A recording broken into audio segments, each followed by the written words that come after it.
appreciate being here, but I must admit I work for the state. I'm not a businessman, but I do have some businessmen in my family. My mom actually owns a business in Las Vegas. She runs a daycare and a preschool, and she's expanding it to senior care. My wife, she's dabbled a little bit on selling some crafts and some vinyl lettering on the internet from time to time. And my oldest son, who's now 15, we learned when he was a young age that he has the entrepreneurial spirit. When his friends were selling lemonade at the lemonade stand, he thought, well, that's just too much work to make lemonade and sell it, so I'm just going to make paper airplanes, and I'm going to sell paper airplanes to cars as they came by. And surprisingly, people would actually buy the paper airplanes. But then after a while, he realized, that's just too much work to make those paper airplanes. I'm just going to sell some rocks. And so he started gathering rocks around the neighborhood, and he'd sell rocks to cars, and people would buy them. But the funny thing is the rocks came from their yards, So they'd throw the rock back in their yard, and my son would go back and pick it up and sell it to him for a quarter again. So anyway, I very much appreciate being here with our business leaders in northern Utah. Transportation and business success are linked. Everybody knows how important it is to get people, goods, and services from one place to the other. And so the update I give you today, I hope it's helpful and useful for you. I did want to mention, John just left, but UDOT for years has been, for about 8 years now, has had what we call our Final Four, and we've had a recent change to that. As of yesterday, there was a new announcement that we've changed our fourth goal, and so the first three are, number one, to preserve our infrastructure, maintain our highways and the investment we do have, optimize mobility.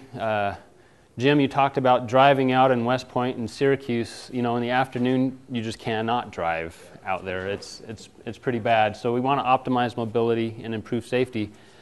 But our new Final Four is to strengthen the economy, which is a focus now that our department, the Department of Transportation, will have as we carry forward and look towards the future.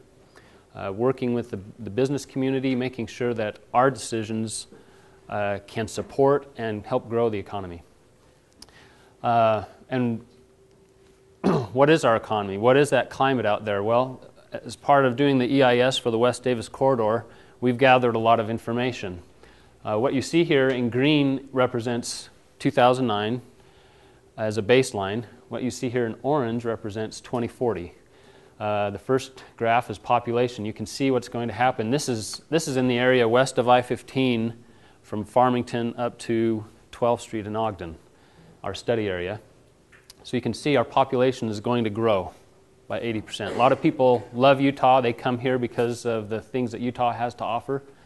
And employment, jobs are going to grow by about 60% over the next 30 years. That's good news. That's great news. And our households are going to double. Of course, with all of this growth, we know what that will lead to. Congestion, transportation problems and difficulties. You can see today, every day, in this area, we have over 4,000 hours of wasted time sitting in traffic. That's a lot of time. And if we don't do anything, that's going to more than double over the next 30 years. And as we all know, time is money. And so if you look at the money that's wasted every day, $105,000 is just down the drain, just sitting in traffic. It's gone. And so obviously that's going to increase to $260,000 a day of people's time. And we figure this is real money, even though it's not currency that you can see, but it's money in the sense that it's people's time. People's time is valuable. You've got trucks with shipments that they can't get to where they're going. And so this is real money to our input to our economy that we're losing through congestion. So our purpose, the West Davis Corridor, is to help reverse this trend or help to curb this. So we have a process. It's an environmental impact statement process. It's a federal process with very specific steps we must follow. We're on step 3 of about 8. You can see we started in February of 2010. Recently, we have made an announcement here this last September with some additional changes on some alternatives. and we'll be moving forward through this process. It's a good process, it's a difficult process, and it demands a lot of respect, some difficult decisions, but a lot of cooperation and working together. We start with a very open mind. We started not knowing exactly where this process will take us, and as we move through each step, we can focus and learn more on that solution. And so UDOT does not have a predefined outcome here. We are trusting that this process, which is a good process, will get us there. And as Jim says, the worst thing you can do in this process is to remain silent. And so our ears are open and we are listening, and we want to know what you think as we step through through this process. Briefly, our area, as I mentioned, is west of I-15 from Farmington up to 12th Street. As we started this process, I mentioned that we keep an open mind. So we started in January 2010. We had an open house. We had a good participation, people coming down and helping us understand what some of the needs are. We actually had 3 open houses throughout the study area. Then in August of 2010, we developed our alternatives. So this map shows just all the different alignments that we were looking at. We were looking at 2-lane roadways, 4-lane roadways, 5-lane arterial type roadways. We looked at transit. We looked at a combination of roadway and transit. We looked at, instead of new roadways, maybe we widen I-15 and we widen east-west routes rather than a new western route. Everything at that point was on the table. It was a brainstorming session, and many of these ideas came from the open houses that we held with the public. Some of these ideas were straight from the public. Then in November of last year, about a year ago, we narrowed that from 46 down to 14. And we learned that a 2-lane highway, the 5-lane arterial type facilities don't really meet the need. We learned that transit by itself doesn't really solve all of the problems, and so we needed a combination, and we needed a 4-lane divided highway in the western part of Davis County. So in February of this year, after doing all of that work, we narrowed it from 14 to 3. And we had some open houses. We felt really, really good the morning of the day of the open houses. We were really, it was one of the high points of this that I felt like we had really done a good job, okay? And I think we did. But we were very glad to know that we had come up with some solutions that helped to solve our problem. So you could see that this is 2040, that bar there, the orange bar. We'd come up with some solutions that actually cut our congestion by half. Okay, so one project in this area can reduce the regional congestion by half. And so we were pretty confident. We thought, yeah, we had come up with some good ideas. At the open houses, we had over 2,600 people come. It was great to see them come on out and share their concerns and give us some good ideas and some feedback. We had over 5,000 comments submitted to us in this process, and those are very high numbers for a UDOT project. What it showed us is that a lot of people are interested and concerned. It also showed, imagine if these are our customers, if these are your customers coming to you as a business, your ears are on. You're listening, you're thinking, what adjustments do we need to make? And so we had some follow-ups. We realized we needed to do a lot of follow-up.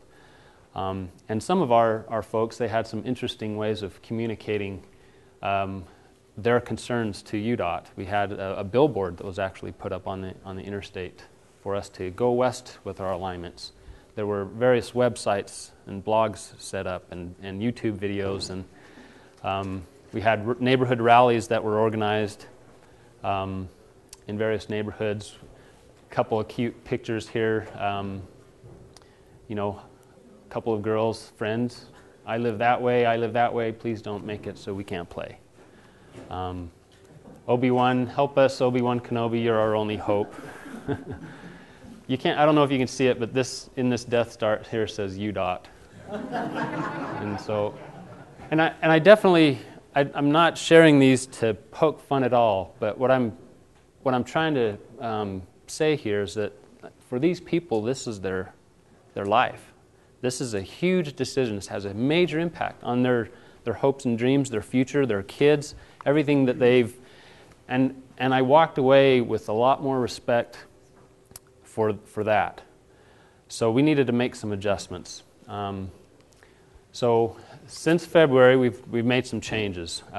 One thing, and Andrew I think's left, but Wayne's still here. Wasatch Front Regional Council, they updated their plan from 2030 to 2040.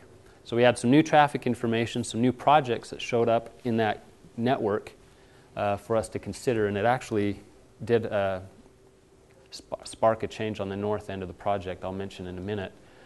We heard a lot from our agricultural community. We went out and visited with them, got on some four-wheelers, went for some drives, walked the ground, went on hay rides, tried to understand a little bit better how they work together. That's an industry. They're farmers, but they're businessmen. And they share equipment, they share fields, and they rotate, and to try to have a better understanding of how these corridors may impact them. We had a lot of questions about wetlands.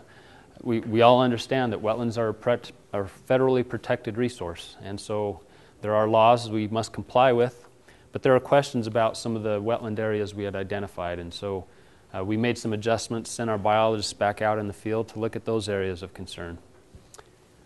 We also engaged in a trail and a transit study. We just heard, if you're in the transportation session before, Andrew Gruber with Wasatch Front talking about how important it is to give people choices as they travel. It's not always about highways, but so we've been working with UTA on a transit study and working with the communities on some trail ideas.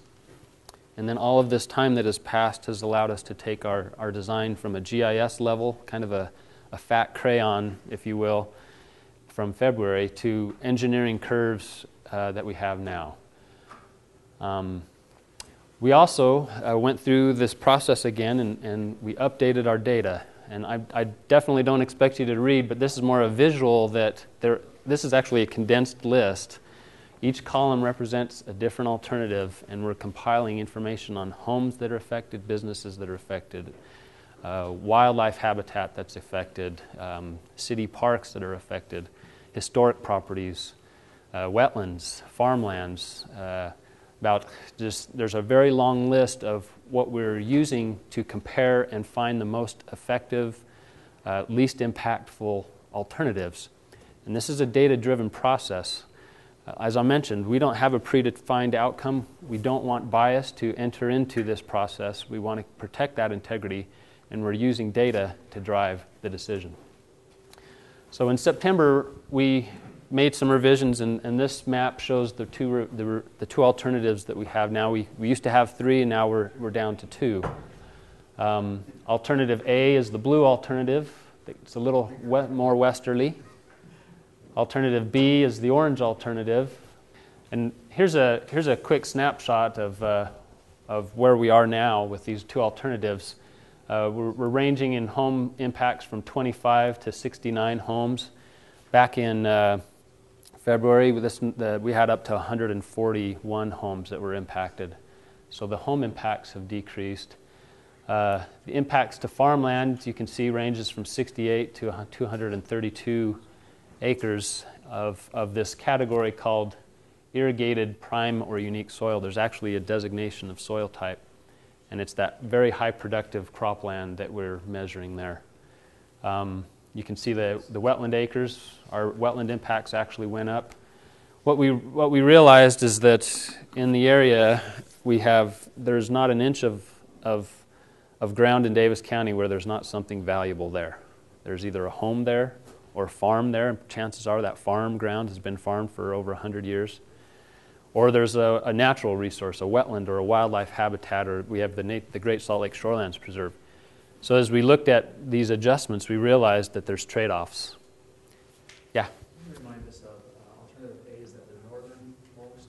And go back to southern? Yeah, happy to. Yeah, alternative A is the one that's more westerly. Alternative B is more... What's that purple one on the far left? Oh, sorry, this is just the edge of our study area. That's just the boundary of our study area. Yep. So down in Farmington, both alternatives have two different connections as far as whether they would connect down along the Glover's area or the Shepherd area. They have a single alignment through Kaysville and Layton, and then they diverge up into Syracuse. So we made these adjustments. We shared them with the public in September. We've been going around visiting with city councils. We have resident working groups we've been meeting with to try and get some feedback. And what I wanted to do is with the technology we have today, it's very helpful to go through and use Google Earth to walk through some of these changes. And so what I'd like to do, let me turn on some borders here. You can kind of see where we're at here. There we are right there. So Farmington, Kaysville, yep. You can see there's I-15, US 89, okay. We had that many different routes we looked at. Just various routes, looking all over, trying to identify routes that had fewest impacts as possible. And then we, as I mentioned, we had these three alternatives in February. These three alternatives. What I'd like to do is just show the differences now based on the feedback we received from the public, based on our engineering that we've done. Just kind of walk through from south to north, and I'll do this, and we can won't be able to cover all the details, but just give you a good indication. Jim, what time do we need to be wrapping up? We're dead at, you got about a half hour. Okay, all right. So in the Farmington area, let me put on our refined alternative. Okay, so the alternative there that's green is what we had in February. The blue represents what we have now. And so you can see right off the bat what I mean about a fat crayon. Back in February it was a GIS level. These aren't highway curves, but now you can see we have this footprint of an interchange at either option and these smooth flowing highway alignments. In this area down here, we learned that to design this and make this fit, we needed to shift our alignment a little south. So we shifted it south. It also stayed away from some existing development in the area. As we moved west around Farmington, this is the waterfowl management area that we wanted to try and stay away from if we could. And so we've moved our alignment north onto the north side of Glover's Lane. And then we went a little farther west in western Farmington, went a little west of Buffalo Ranch there in that area. And then whereas in February we were up east of the sewer plant, we've now moved to the west side of the sewer plant there. So in essence, we did kind of go west, maybe not as far west as many wish we would have, but we did push our alignment a little farther west and tried to minimize impacts. Now on this route, this we call the Glover's option. We initially thought there wouldn't be any homes impacted, but I think there's one that we learned since that would be impacted with the Glover's route. But where the Glover's route is more westerly, we have impacts to wetland areas. And so one of our areas of concern is our wetlands. And so you can see the light color represents wetland areas, and just the farther west you are, the more wetland impacts you have. And this Farmington, or this Glover's route has 10 more acres of wetland impacts than the Shepherd route. Let's talk about Shepherd connection. We do have the interchange there. In this area, we were going right in between a couple of neighborhoods. You may have been aware of that.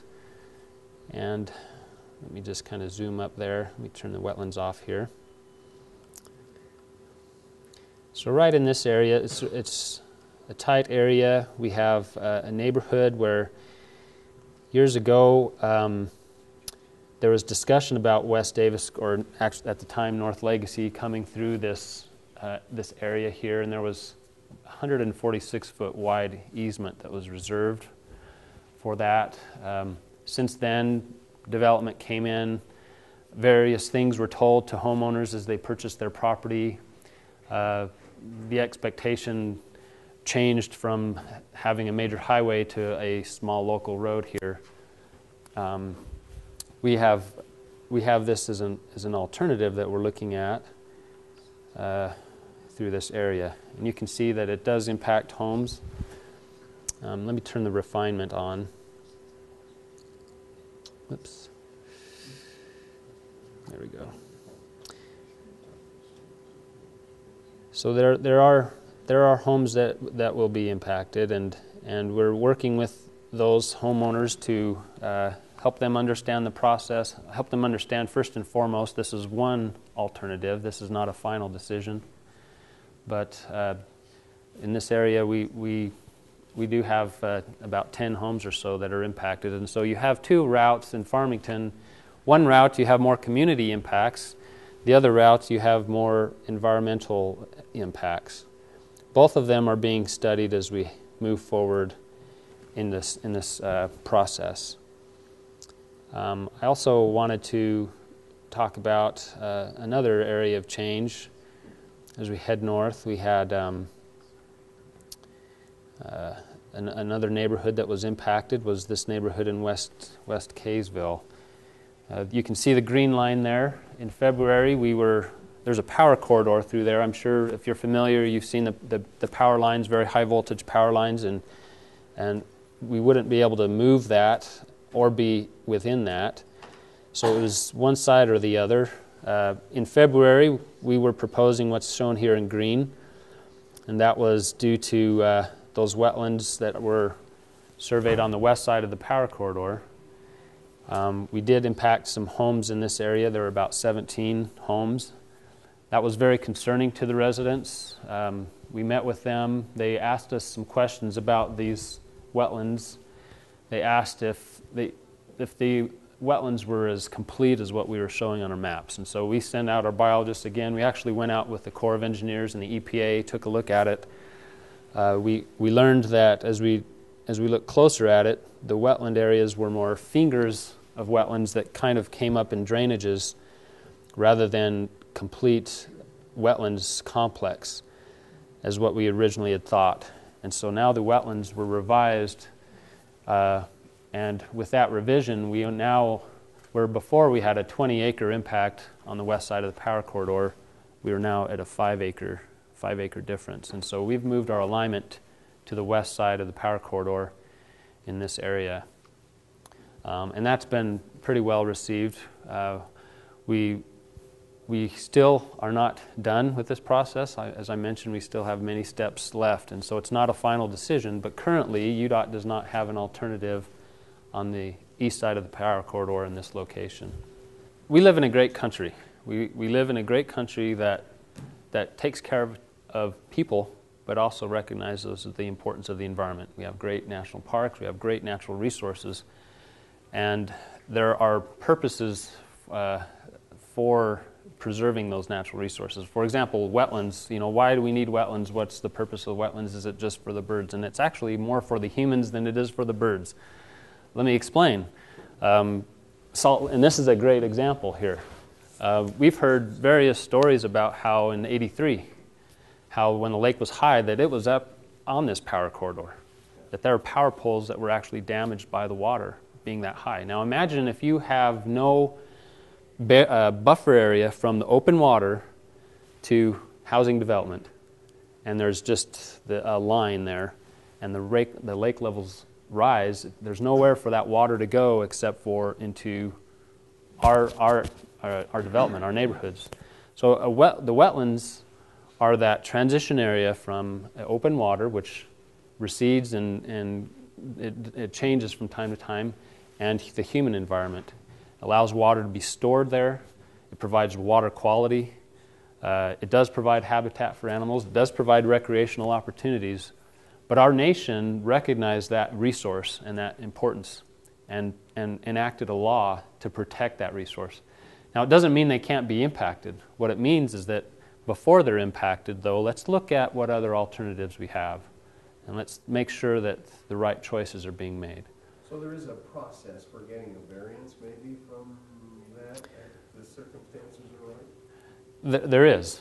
We do impact wetlands on projects, but there's a test that you need to go through, and the test is to show that your other alternatives that have fewer wetland impacts, that those are too impactful in some other way, whether it's too expensive, whether the impacts to the community are too great, whether it logistically just can't be done.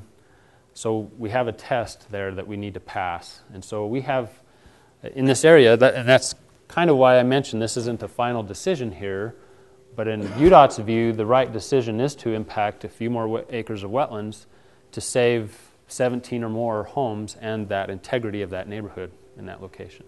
Does that help, Jim? Yes, thank you. Let's head a little farther north. You can see that, let me turn our wetlands off here so we can see a little bit better. This is the 200 North area. We have an interchange there at 200 North in Kaysville.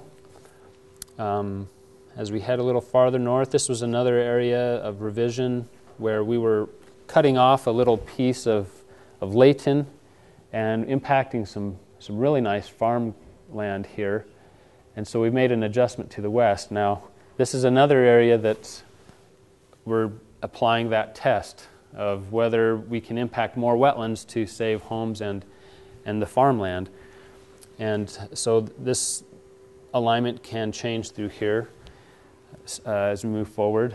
There's also an interchange here in Layton that would connect to the Layton Parkway that connects over to I-15. So we've been working with Layton on the location of that.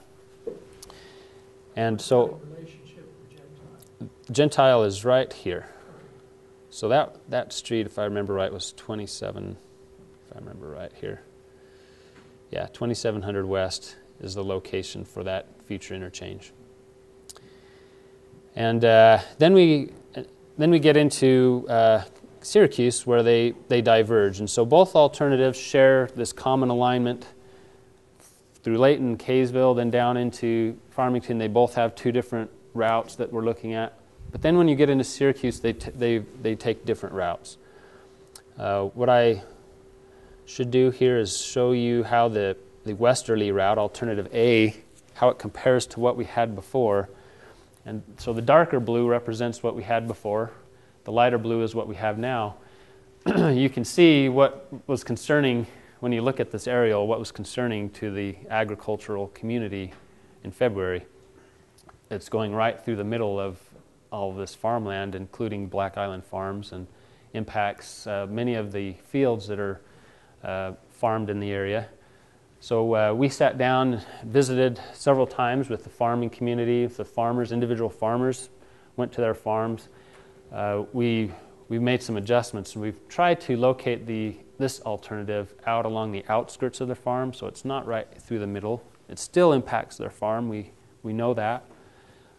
This area here to the south of that line is a wetland area. It's part of that Great Salt Lake Shoreland Preserve, and it's really off limits as far as being out in that area. There's actually wetland mitigation banks here that people mitigate wetlands, and so I think we've made a good adjustment here, even though we hear loud and clear that the farmers are still concerned about it. At least it's not going through the middle of their farm. Then we head up to the north. There's an interchange at Antelope Drive.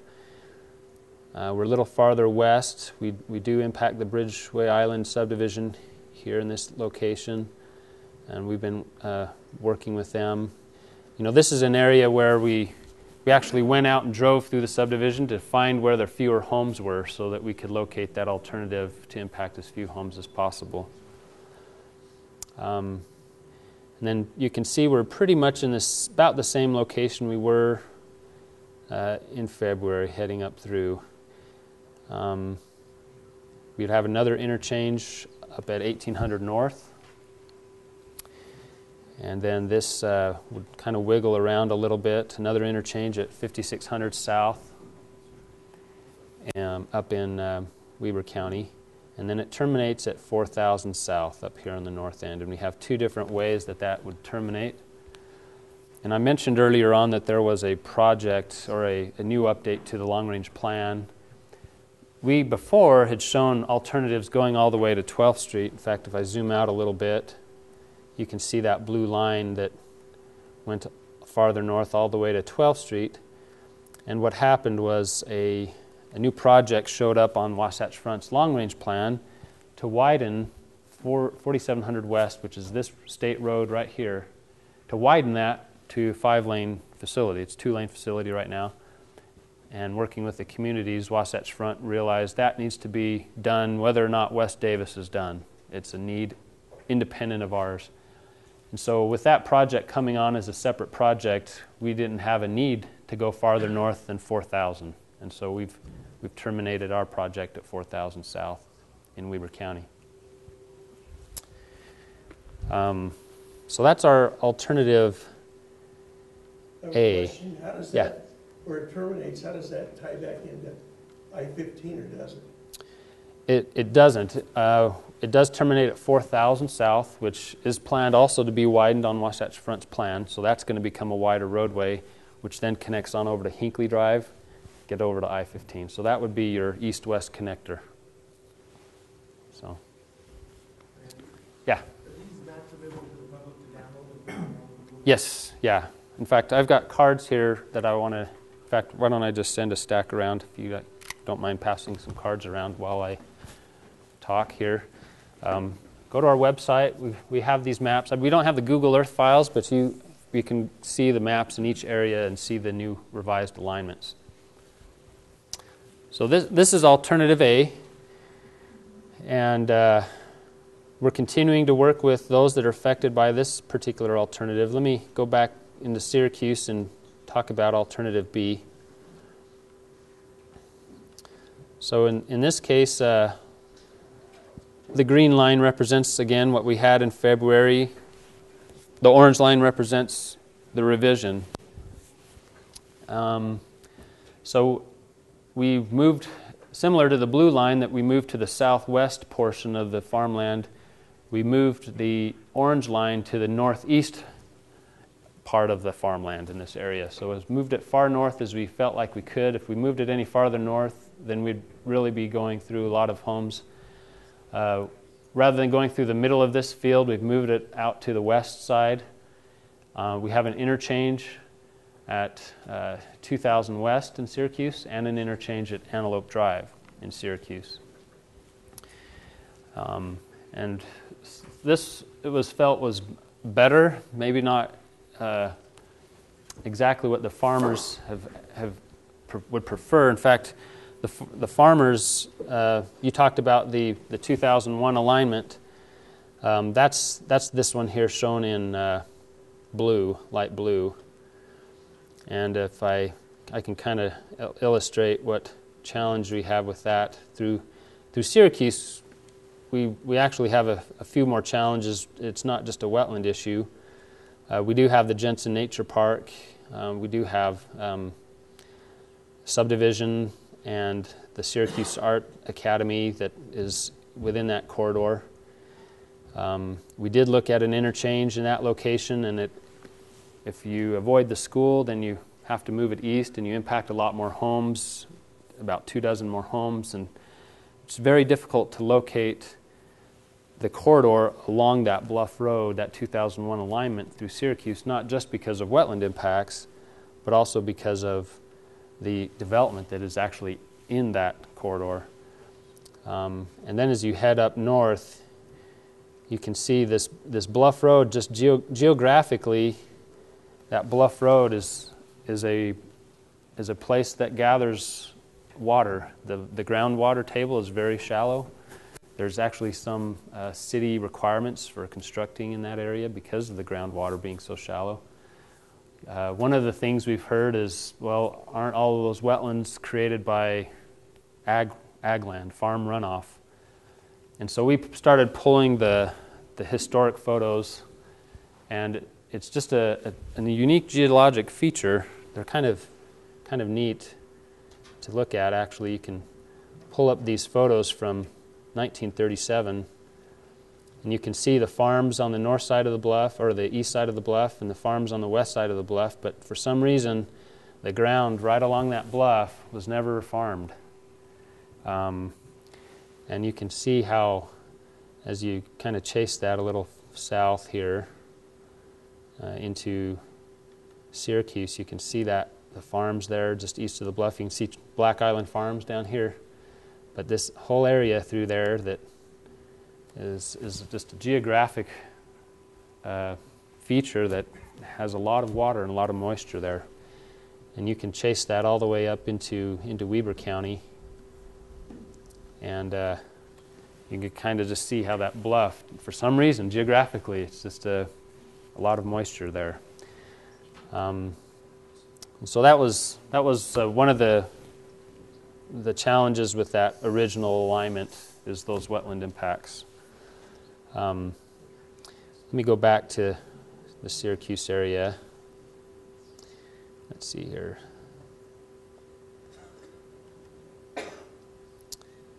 Okay.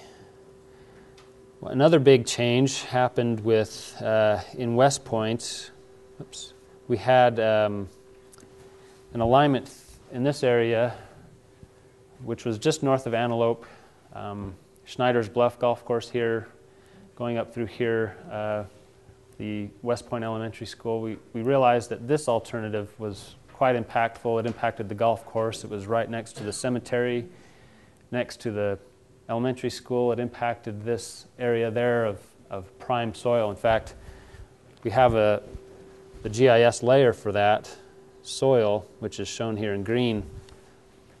So the Department of Agriculture keeps records of where the best soil is, and we're going right through the middle of some of the best soil in the state, really. And so we decided that this alignment had too many adverse impacts, and so we've crossed over the bluff and we've come over to this orange alignment, and we have two different routes that we're looking at for that alternative.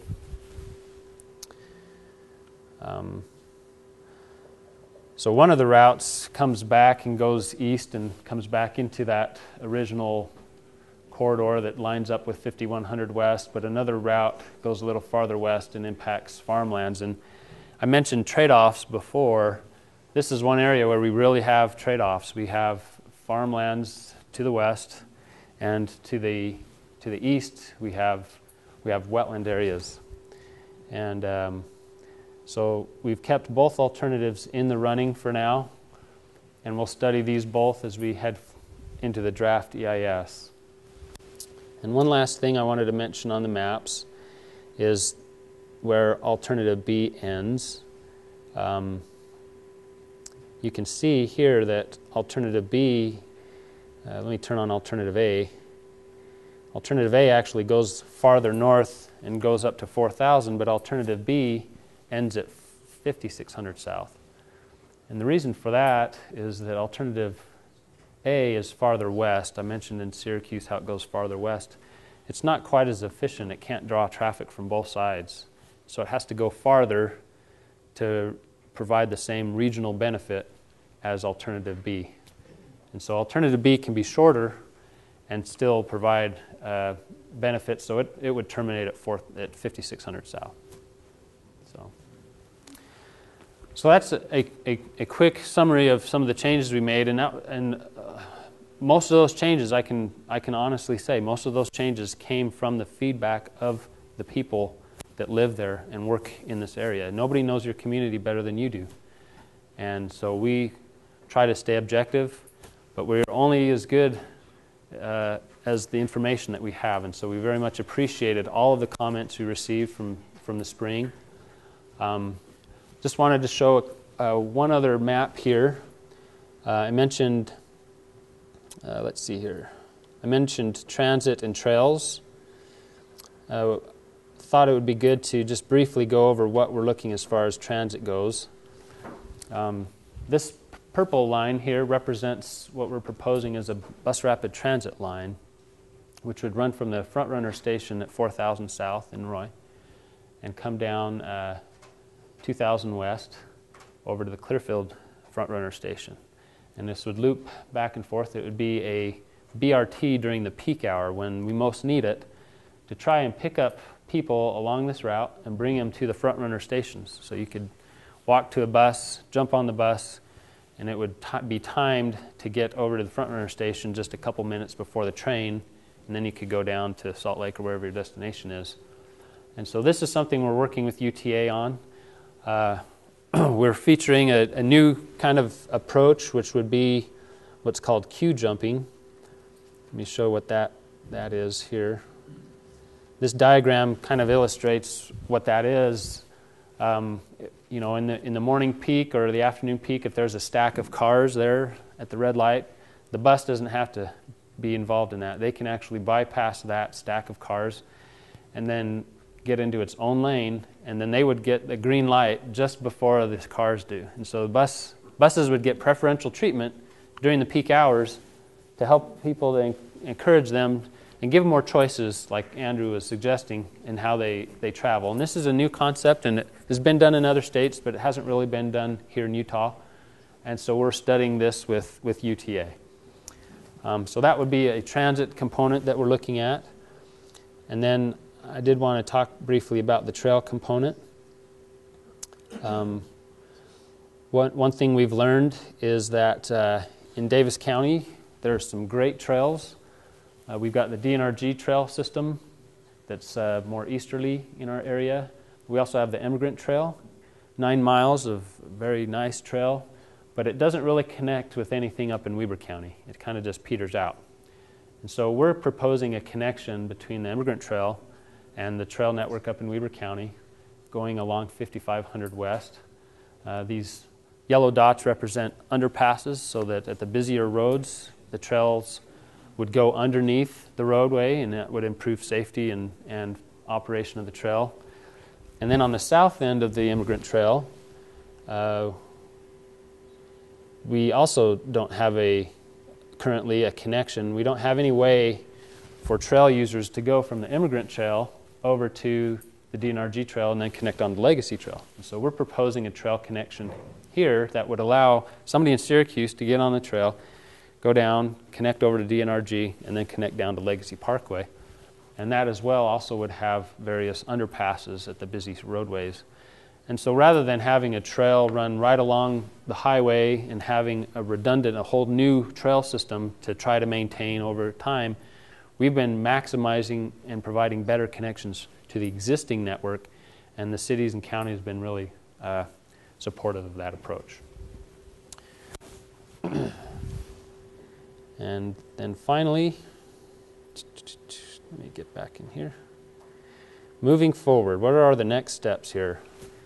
So our next step, the next big milestone, is releasing the draft EIS. So next summer, we will release the draft. We'll have the full analysis for both alternatives and a comparison between the two. And UDOT will make its recommendation. We don't have to, but we're thinking we will probably at that point in time make a recommendation. And that will be the first time you'll hear us say we prefer one alternative over the other. We'll have a round of open houses, which will be actually public hearings when we do that. So that's our next big milestone is the release of that draft. Then we'll take all the feedback we get from that process. We'll incorporate, make any changes to prepare our final EIS in the spring of 2013. And during that process, there can still be alignment shifts and different tweaks to the alignments.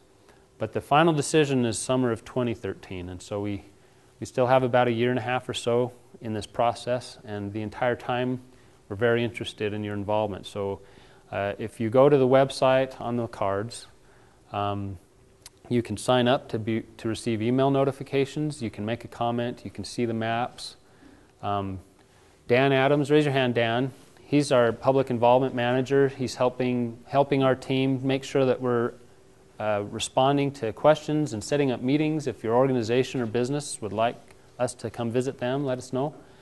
I did have one more slide on 193. Okay. If I can jump to that really quick, just one slide. I also manage the SR 193 project. I thought it might be something of interest to you. That project is to extend SR 193 from State Street in Clearfield 3 miles out to 2000 west. 5-lane roadway. We'd build a bridge over the front runner, and we would run it on 700 south, and then right now it just kind of dissolves into the Freeport Center, but we would take that, run parallel to the UTA tracks, the UTA trail, and then parallel to 200 south. We've already started to work on that. We've taken down some homes. There will be utility work happening this winter and major construction next year for completion in the fall of 2013. And so that's a really important east-west connection that can help alleviate some of that traffic that we're experiencing in the western part. So take some pressure off Antelope Drive and 300 North. So. Okay, any questions, any more questions? Excellent. Well, thank you. Thanks. Please go to the website. Thanks.